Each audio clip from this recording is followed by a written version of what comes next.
Summer camp बचपन में गर्मी की छुट्टियां मनाने का हम सभी को पसंद है और उन छुट्टियों में समर कैंप तो हम सब कभी भी न कभी गए ही होंगे। पर क्या हो अगर यही समर कैंप आपकी ज़िंदगी की सबसे ज़्यादा खौफनाक याद बन जाए तो। ये घटना एडम के साथ 2013 में हुई थी, जब वह 16 साल का था और वह अपने शहर से दूर पहाड़ों में एक समर कैंप के लिए गया था। समर कैंप की कैंप साइड उसके नाना नानी के घर के काफ़ी नज़दीक थी, इसलिए वह कैंप शुरू होने से पहले कुछ दिन के लिए वहीं चला गया। उसके नाना ने कैंप के ऑर्गेनाइजर से बात कर ली थी कि वह एडम को बीच रास्ते से ही पिकअप कर ले। कैंप ऑर्गेनाइजर ने एडम के नाना को एक स्पॉट बता दिया जहां से वह लोग एडम को पिकअप करने वाले थे। एडम और उसके नाना उस लोकेशन पर पहुंच गए, लेकिन वहां कोई बस नहीं थी। उन्होंने कैंप ऑर्गेनाइजर को कॉल किया और उसका phone out of network area था। उन्होंने काफ़ी देर इंतज़ार भी किया, पर वहां कोई नहीं आया। इसके बाद एडम के नाना ने नक्की किया कि वह उसको खुद कैंप साइट तक छोड़कर आएंगे। वह लोग वहां शाम तक पहुंच गए, क्योंकि कैंप साइट मेन रोड से थोड़ा अंदर जाकर थी। उसके नाना उसे कैंप साइट तक ले गए। कैंप का ऑर्गेनाइजर उनके पास आया और एडम के नाना से मिला। एडम के नाना ने कैंप के ऑर्गेनाइजर को एडम को पिकअप न करने के लिए खूब सुनाया, लेकिन ऑर्गेनाइजर कुछ बोला नहीं। उसके बाद एडम के नाना एडम को कैंप में छोड़कर वहां से वापस लौट गए। एडम जैसे ही कैंप साइट पहुंचा तो एडम ने देखा कि उस कैंप का माहौल बेहद अजीब था।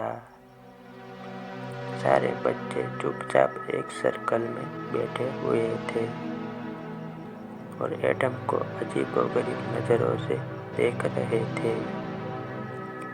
एडम के नाना के जाते ही ऑर्गेनाइजर बिना कुछ बोले बस वहां से चला गया। एडम भी उसके पीछे पीछे कैंप को एक्सप्लोर करने लगा। उसने देखा कि 11 पर उसका नाम लिखा था, तो एडम ने अपना सामान उस टेंट में रखा और बाहर सबके साथ आकर सर्कल में बैठ गया। उसके बैठते ही सभी बच्चे फिर से उसकी तरफ एक अजीब नज़र से देखने लगे। एडम ने एक दो बच्चों से बात करने की कोशिश भी की, मगर कोई कुछ बोल ही नहीं रहा था। सब बस उसे घूर घूर कर देख रहे थे।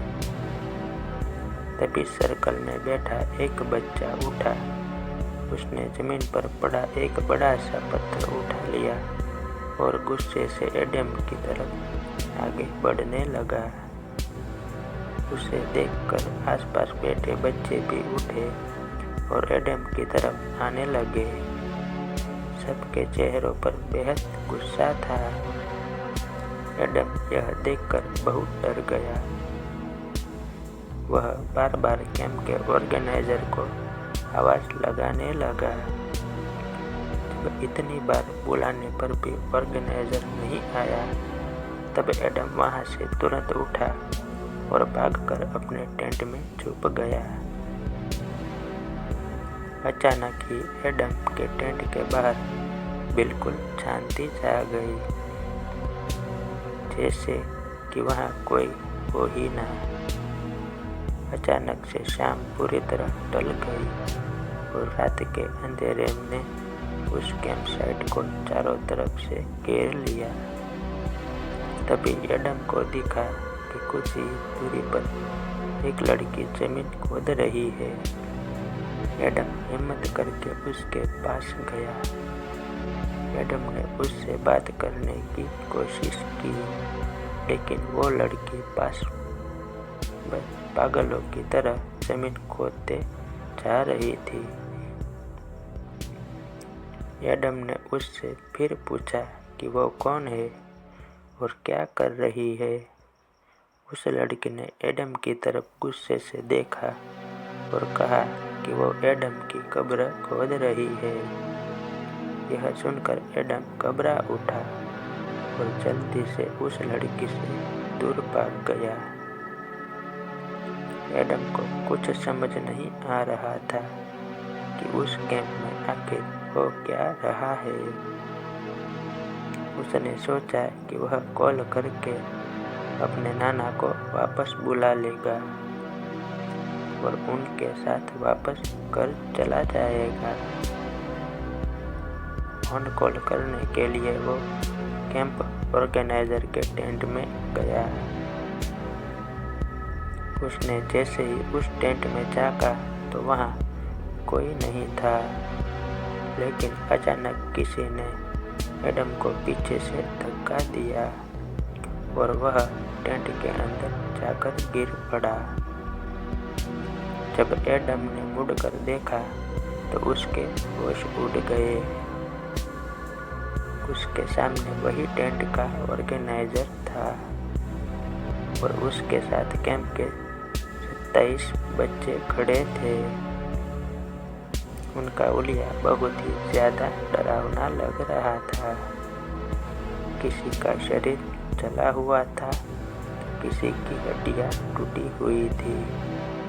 उन सब ने हाथ में कोई न कोई औजार पकड़ा हुआ था और वह ऑर्गेनाइजर हाथ में हथौड़ा लिए एडम की तरफ बढ़ रहा था। एडम जोर जोर से चिल्लाते हुए मदद मांग रहा था। उसने अपने हाथों से अपनी आंखें बंद कर ली। तभी किसी ने उसके हाथ पकड़े और उसे आवाज लगाने लगा। एडम ने जब आंखें खोली तो उसने देखा कि उसके सामने उसके नाना बैठे थे। उसके नाना ने बिना कुछ बोले एडम का हाथ पकड़ा और उसको वहां से सीधा अपनी कार में ले गए।